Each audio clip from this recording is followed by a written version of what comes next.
You know the feeling. That rare morning when you wake up and something is different. The usual weight isn't there. Your mind is clear, sharp. There's a quiet confidence moving through you, and suddenly the problems that felt insurmountable yesterday seem almost trivial. You move through your day with a kind of grace you forgot was possible. Creative ideas flow. Conversations feel effortless. You're present with people in a way that makes them lean in.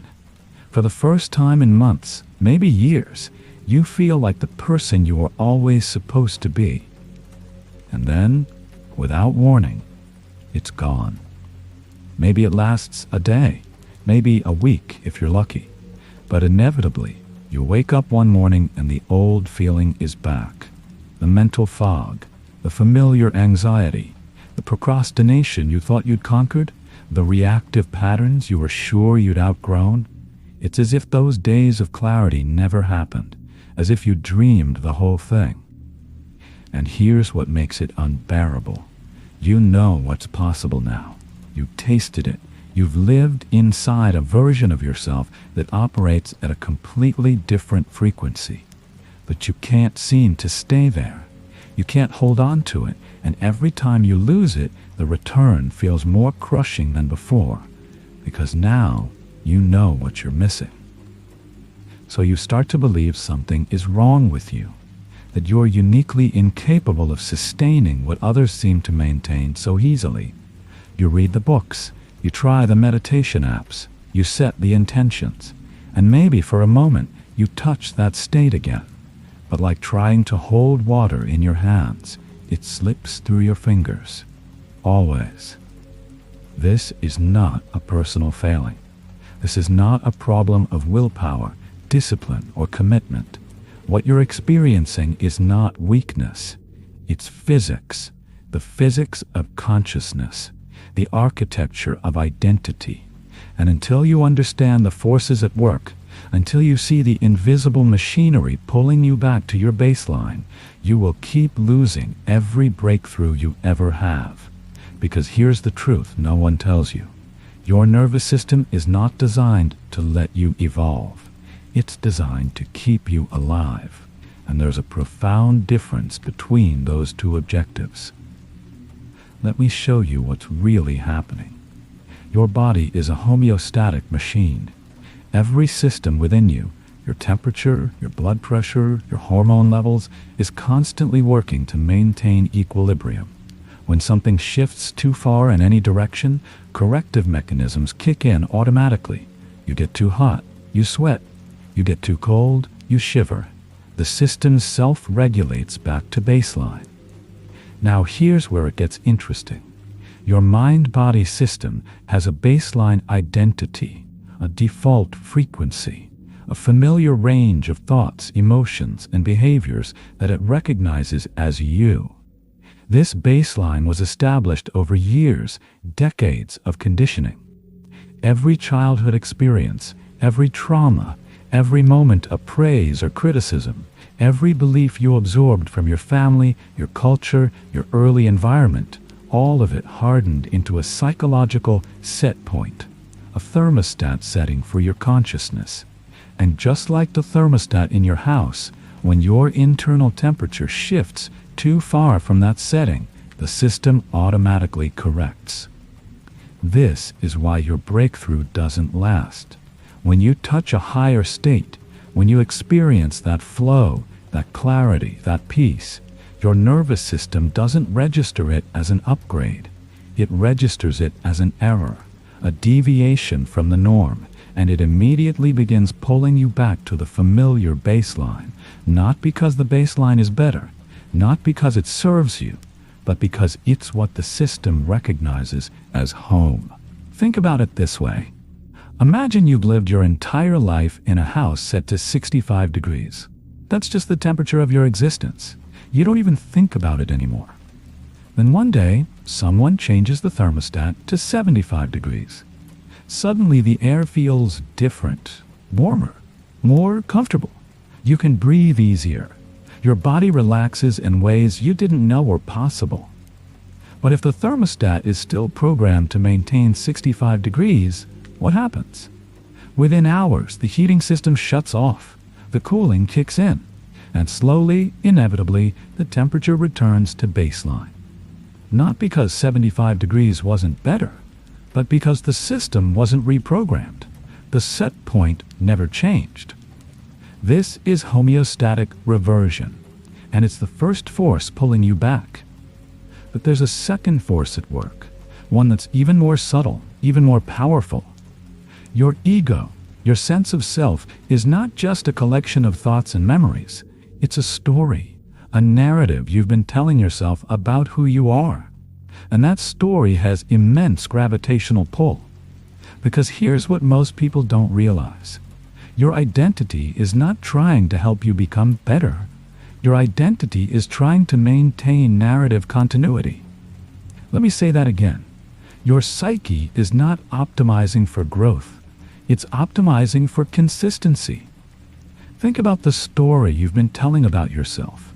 Maybe it's a story of struggle, of being the person who has to work twice as hard, of being anxious but managing, of being creative but chaotic, of being intelligent but self-sabotaging. Whatever the narrative is, you've told it so many times it feels like truth. It feels like who you are. And then you have a breakthrough. Suddenly you're calm, focused, effortlessly productive. You're not anxious, you're not struggling, you're not any of the things your story said you were. And here's where it gets strange. That should feel like liberation, but to your ego, it feels like death. Because if you're not the anxious one, who are you?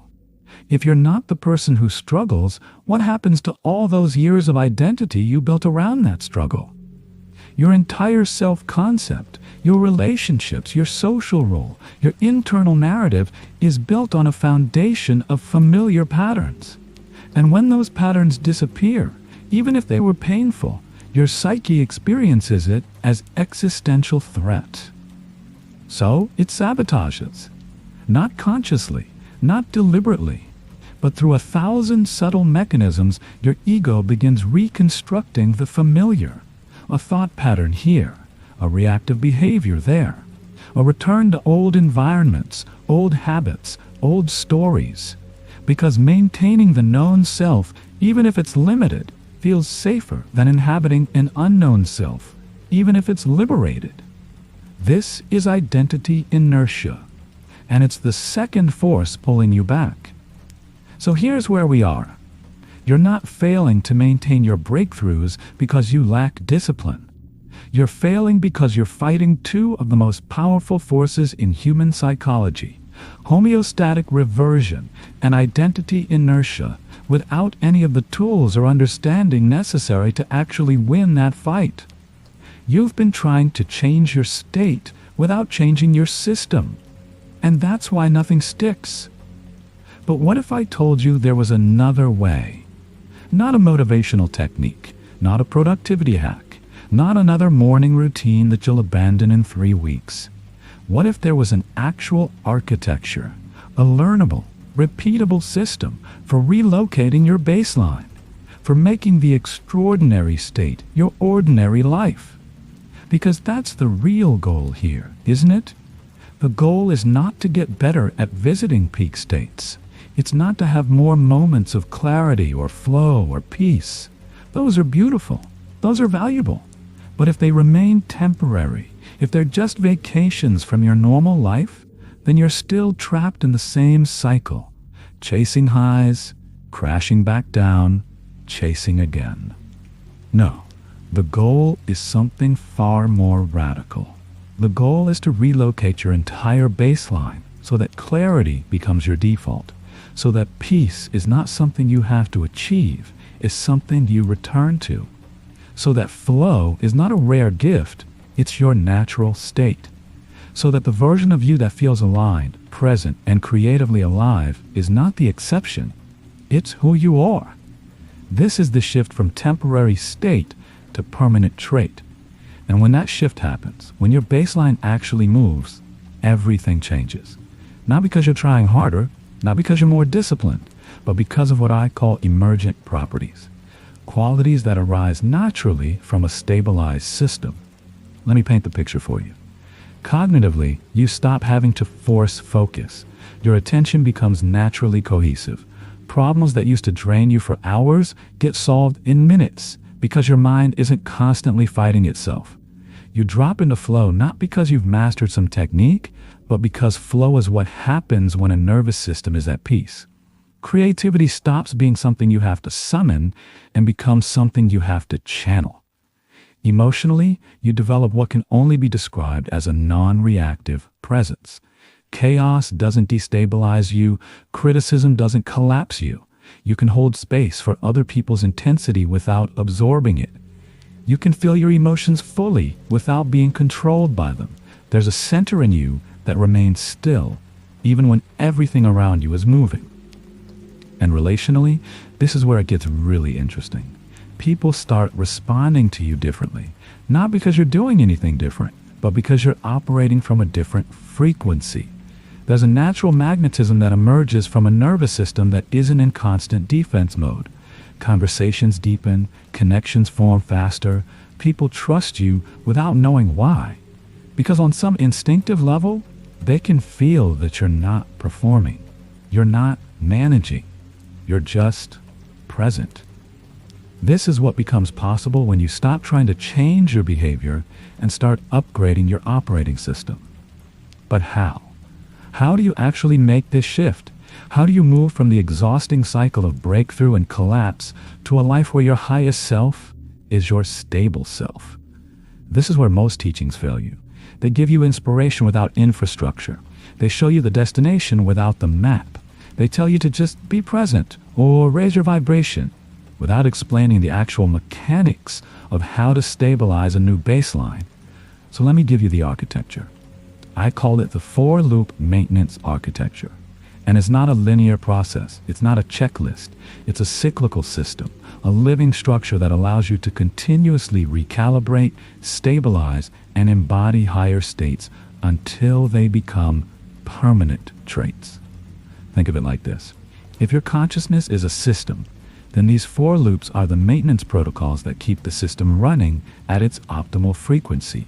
Miss one loop, and you destabilize. Engage all four, and you create a self-reinforcing upward spiral. Here's how it works. The first loop is integration. Integration is the process of translating abstract insight into concrete micro-behavior. Because here's what happens after most breakthroughs. You have this profound realization, this moment of clarity. You see something about yourself or reality that feels revolutionary. And then you do nothing with it. You go back to your life. You fall back into the same routines, and within days, the insight fades into a nice memory. Integration says, that's not good enough. Every insight must become incarnate. It must move from the realm of understanding into the realm of action. And not big dramatic action, micro action, the smallest possible behavioral shift that encodes the new awareness into your daily life. You have a breakthrough about presence. Integration asks, how do I breathe differently now? How do I speak differently? How do I structure my morning differently? You don't need to overhaul your entire life. You need to identify the one or two micro behaviors that, if practiced consistently, would naturally pull you toward the new state. Because your nervous system doesn't learn from ideas. It learns from repetition, from embodied practice, from doing the new things so many times that it becomes automatic. Integration is the loop that makes sure your breakthroughs don't remain conceptual. It makes them physical. The second loop is recalibration. And this might be the most important one. Because here's what no one tells you about upgrading your baseline. You will slip. You will regress. You will have days, sometimes weeks, where you fall completely back into old patterns. And if you don't have a recalibration protocol, you'll interpret that regression as failure. You'll spiral into shame. You'll abandon the whole process. But regression is not failure. Regression is data. Recalibration is the practice of returning to center without judgment. It's the non-shaming, non-dramatic process of noticing you've drifted and gently course-correcting. Not because you're broken, not because you're weak, but because complex systems drift. Always. And the ability to recalibrate quickly without the emotional weight of self-criticism is what separates people who stabilize new states from people who keep collapsing back to baseline. Think of it like sailing. The wind is always pushing you off course. If you're a bad sailor, you don't notice until you're miles away from your destination. Then you panic, you overcorrect, you exhaust yourself getting back.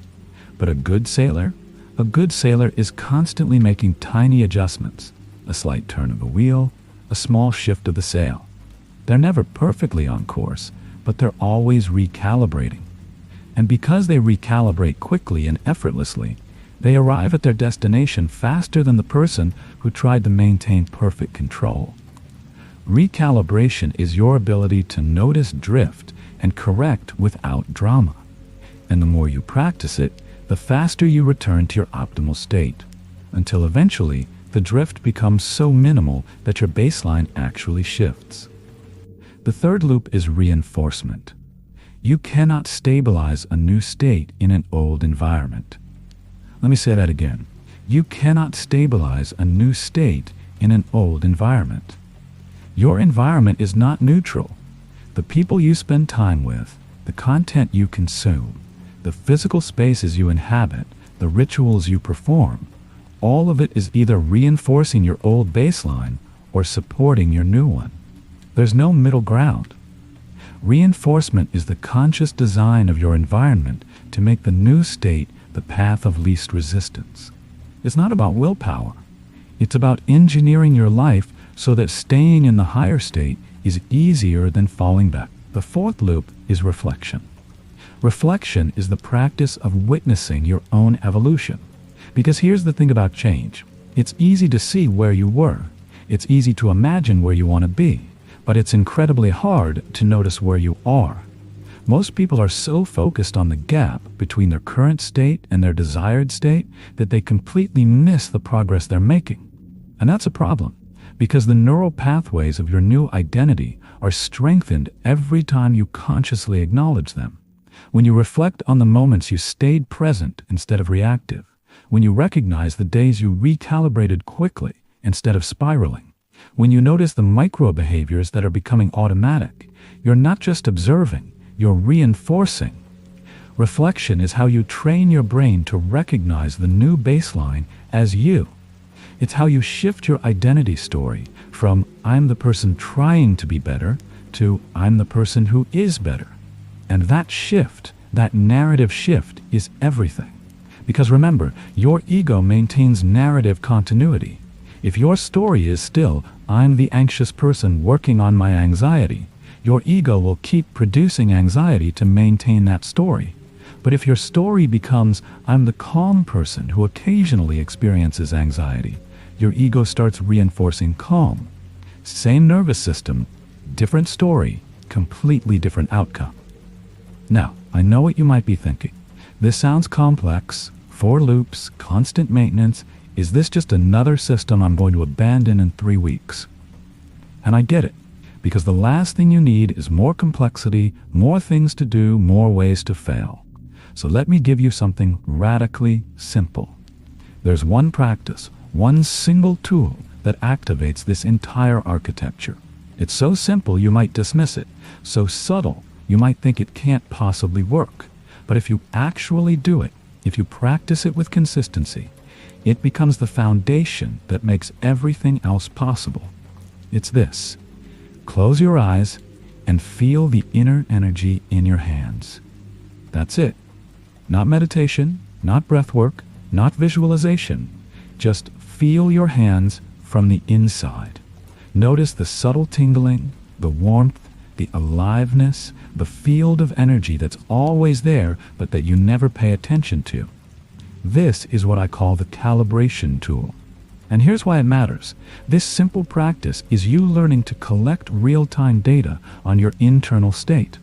Most people live their entire lives completely disconnected from their own energy field. They have no idea if they're calm or anxious, present or distracted, until they're already deep into a reactive pattern. By the time they notice, they're already off course. But when you practice feeling the energy in your hands, when you do this for just 2 minutes a day, you develop a new capacity, the capacity to sense your internal state in real time, to notice the moment you start to drift, to catch the subtle shift in your nervous system before it becomes a full collapse back to baseline. This is not a relaxation technique. This is fundamental attentional training. This is you learning to operate your own consciousness with precision instead of living on autopilot. And once you have this skill, once you can feel your internal state clearly, the 4 loops become effortless. Integration happens naturally because you can sense what behaviors align with your higher state. Recalibration happens quickly because you notice drift immediately. Reinforcement becomes obvious because you can feel which environments support your energy and which drain it. And reflection becomes powerful because you're no longer guessing, you're tracking actual data. 2 minutes a day, feeling the energy in your hands, that's the entry point to the entire system. And if you do nothing else, if you forget everything else I've said, do this, because this is the foundation. This is how you develop conscious agency over your own state. But maybe you're still skeptical. Maybe you're thinking, okay, I understand the theory, the loops make sense, but does this actually work in real life? Can someone really stabilize a higher baseline permanently? Or is this just another beautiful idea that falls apart when it meets reality? Fair question. So let me tell you a story. Not a hypothetical, not a metaphor, a real story about a man who went through this exact process, who experienced massive breakthroughs, catastrophic regression, and ultimately complete recalibration. You know his name, Steve Jobs. Now, I'm not telling you this story to idolize the man. He was complicated, flawed, often difficult. But what happened to him, the arc of his life, is one of the clearest examples of the 4-loop architecture playing out in real time. Act 1. The unstable high state. Young Steve Jobs was a visionary, brilliant, revolutionary. He saw things other people couldn't see. He imagined products that didn't exist and brought them into being through sheer force of will. The original Macintosh, a computer designed not for engineers, but for humans, for artists, for people who wanted technology to be intuitive, beautiful, alive. It was genius, pure genius. But it was also unstable, because Jobs' vision was not integrated. He had the breakthrough, he had the clarity, but he didn't have the maturity, the emotional regulation, or the relational capacity to stabilize it. He was erratic, demanding. He burned through relationships. He alienated his own board. His genius was real, but it was running on a chaotic operating system. And when you have a high-frequency vision running on a low-frequency nervous system, the system eventually crashes. Which brings us to Act 2, the collapse. In 1985, Steve Jobs was ousted from Apple, the company he founded, the company he poured his soul into. Gone. For most people, this would be the end of the story. The proof that the breakthrough doesn't last. The confirmation that you can't sustain a higher state. But what actually happened next is the most important part. Act 3, the recalibration. Jobs didn't disappear, but he did go into what you might call the wilderness. He started Next, a computer company that would ultimately fail commercially. He invested in Pixar, a small animation studio that no one believed in. And during those years, those long, humbling, difficult years, something profound happened. He was forced to integrate. He couldn't just be the visionary anymore. He had to learn business. He had to learn patience. He had to learn how to work with people instead of just demanding they execute his vision. He had to take his brilliant, erratic, unstable genius and translate it into something sustainable, something that could actually scale, something that could survive in reality. This was the integration loop, taking the high-frequency vision and encoding it into repeatable, scalable behavior. And this was the recalibration loop. Facing his own shadow, his arrogance, his relational failures, and instead of denying them or defending them, actually working through them, returning to center, over and over, until the center moved. By the time Pixar released Toy Story in 1995, the first fully computer-animated feature film, Jobs had changed. He was still a visionary, but now the vision was embodied, stabilized, integrated. Act 4, The Return. When Steve Jobs came back to Apple in 1997, he was not the same person who left in 1985. Same intelligence, same vision, but different operating system. And what happened next is history. The iMac, the iPod, the iPhone, the iPad. Products that didn't just succeed, they redefined entire industries. And he did it not through chaotic brilliance, but through stabilized genius. Vision integrated with pragmatism. Creativity balanced with discipline. The highest state now operating as the baseline. This is what the recalibration loop makes possible. Not the elimination of failure, not the bypassing of collapse, but the transformation of collapse into data, into wisdom, into the very material that allows you to stabilize at a higher frequency permanently. Jobs' ousting wasn't the end of his story. It was the crucible that made the rest of his story possible. So here's where we are. You've experienced breakthroughs. You know what's possible. But you also know the pain of losing them, of slipping back, of feeling like you're endlessly chasing something you can never hold. And now you understand why. You've been operating on what I call the legacy operating system. A system built from childhood conditioning, from trauma responses, from cultural programming and survival strategies. It's a patchwork of old code, some of it useful, most of it outdated, running in the background of your consciousness, consuming massive amounts of energy just to maintain the status quo. It's inefficient, it's exhausting, and it was never designed for the life you're trying to create. But there's another option, the coherent operating system. A system designed not from fear, but from presence, not from reaction, but from intention. A system where your thoughts, emotions, and behaviors are aligned, where your identity story matches your actual experience, where your environment reinforces your highest state instead of pulling you back to your lowest. This is not a metaphor. This is an actual shift in how your consciousness operates. And the only question that matters is this. Which operating system will your next breakthrough be running on? Because you will have another breakthrough. That's not in question. You're too curious, too driven, too alive not to. You'll touch that higher state again, maybe tomorrow, maybe next week. You'll have that moment of clarity, that flash of insight, that day when everything just flows. But what happens then? Does the legacy OS absorb it? Does your nervous system register it as an error and pull you back to baseline? Does your ego reconstruct the familiar story and sabotage the new one? Do you lose it again, like you've lost every other breakthrough?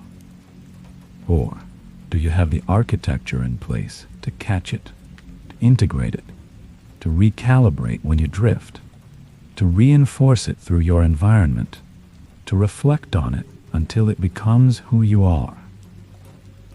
This is not a question of whether you're capable. You are. This is a question of whether you're willing to stop running the old software. Because here's the final truth. You cannot solve an operating system problem with an application. You cannot fix deep systemic issues with surface-level changes.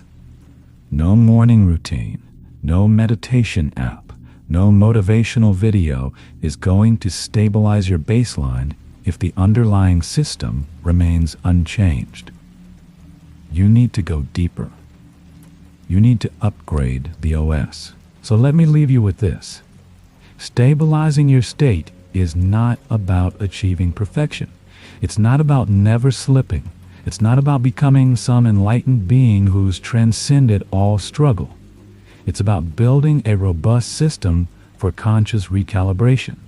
It's about developing the capacity to notice drift and correct quickly, to translate insight into embodied action, to design your life so that your highest self is supported, not sabotaged, to witness your own evolution and let that witnessing strengthen the neural pathways of who you're becoming.